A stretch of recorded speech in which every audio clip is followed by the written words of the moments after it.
que forman parte de la propiocepción. También la varestesia, que tiene que ver con la presión sobre las diferentes partes del cuerpo. También tenemos la palestesia, que es sentir las vibraciones corporales. Entonces tenemos, pero todo hace a la propiocepción. Y tenemos una propiocepción inconsciente, que es por vía de menor cantidad de neuronas, que va directamente al cerebelo, y el cerebelo informa a los centros motores superiores, y después luego ahí nos hacemos conscientes. Entonces es un complejo. Y el equilibrio postural proporciona estabilidad y condiciones para que el transporte del cuerpo para las funciones normales en posición estacionaria o en movimiento, como sentarse, pararse o caminar. ¿Tá? Es una definición bastante paqueta, bastante sencilla, pero básicamente el equilibrio postural es mantener el centro de gravedad dentro de los límites de la base de sustentación, mientras mantenemos una posición estática o en movimiento. ¿Está? Donde constantemente estamos generando nuevas bases de sustentación.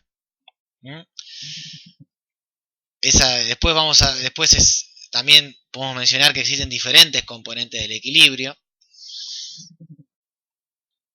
Hay reacciones posturales, movimientos anticipatorios, ajustes posturales anticipatorios, reacciones posturales, equilibrio dinámico, equilibrio estático, aspectos biomecánicos.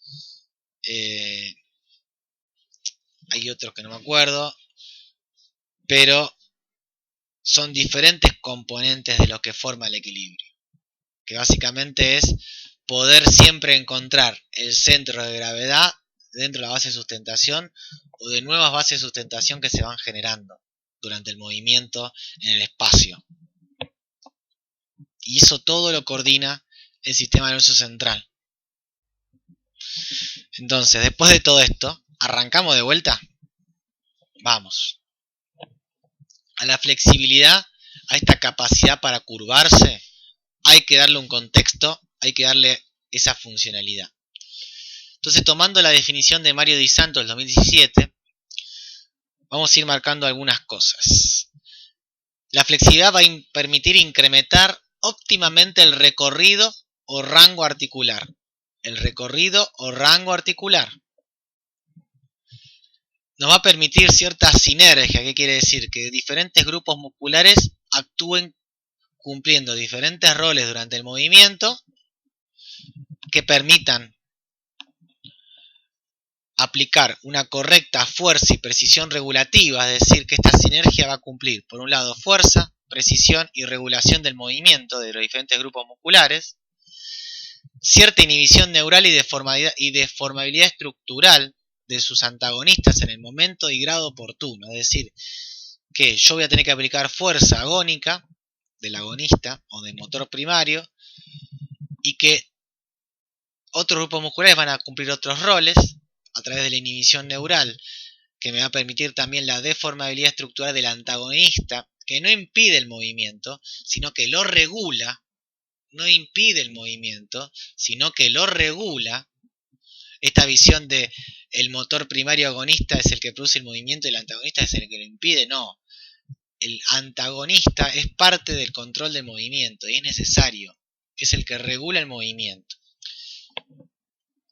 Conservando el equilibrio, la estabilidad, la fluidez de este movimiento. Recordemos el equilibrio como lo definíamos.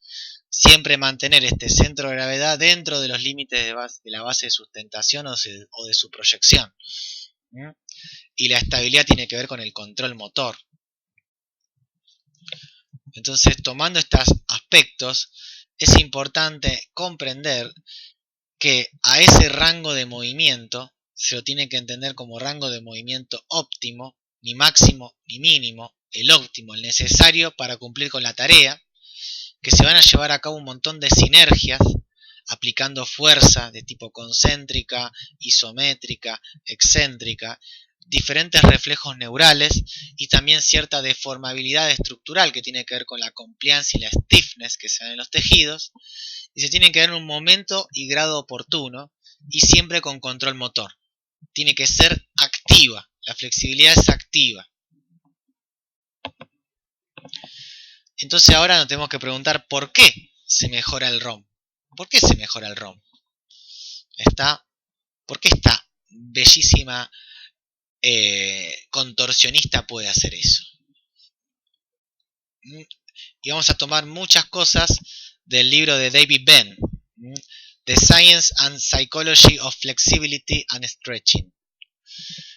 Los mecanismos aún no están claros, pero luego de ciertos estímulos se logran adaptaciones que se miden en la mayoría de los casos con un aumento del ROM.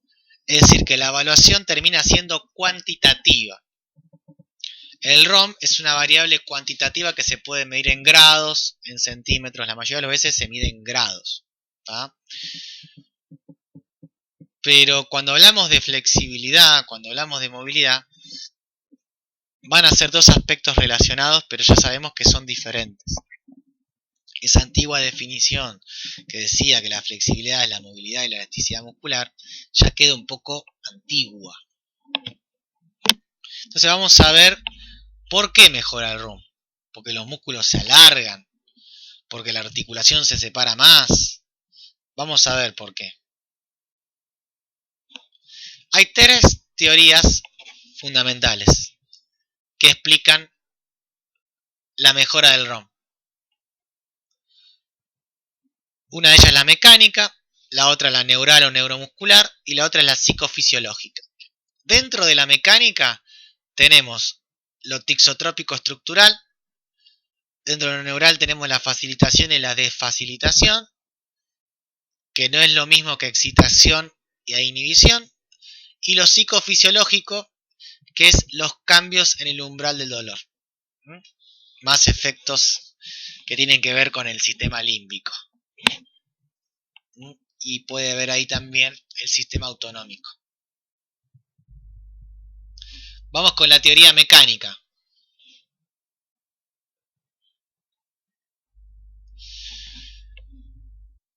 Hay un término que viene de otra área, que creo que viene de la arquitectura, de la mecánica, que es la riología. Es la parte de la física que estudia la relación entre el esfuerzo y la deformación en los materiales que son capaces de fluir. La relación entre esfuerzo y deformación, que tiene que ver un poco con la complacencia del material.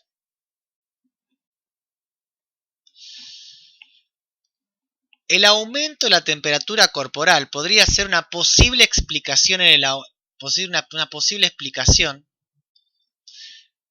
cuando aumenta la temperatura corporal en los tejidos mediante el ejercicio físico, cualquiera fuese,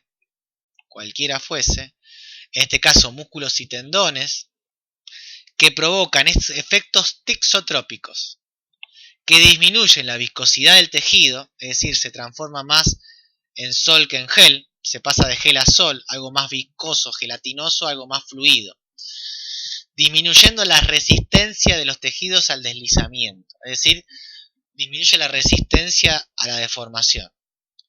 Como término, la tixotropía, tenemos que entender que un fluido no newtoniano, es decir, no ideal, es aquel fluido cuya viscosidad varía con la temperatura y la tensión constante que se le aplica. Es decir, que un fluido viscoso, o con su viscosidad, esta resistencia a fluir, varía con la temperatura y las fuerzas que aplican sobre ellos.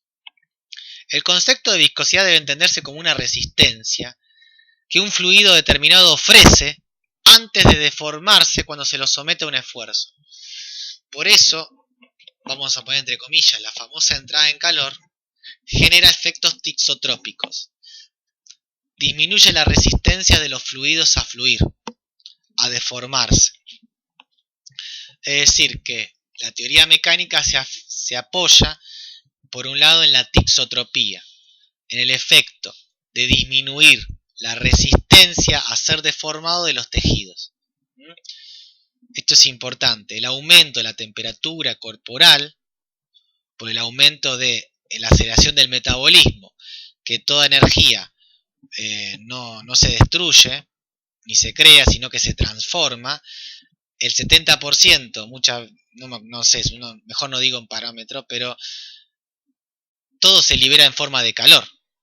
Y bueno, ese aumento de la temperatura corporal, que surge de la aceleración del metabolismo, del aumento de la demanda energética, facilita el efecto tixotrópico y hace fluir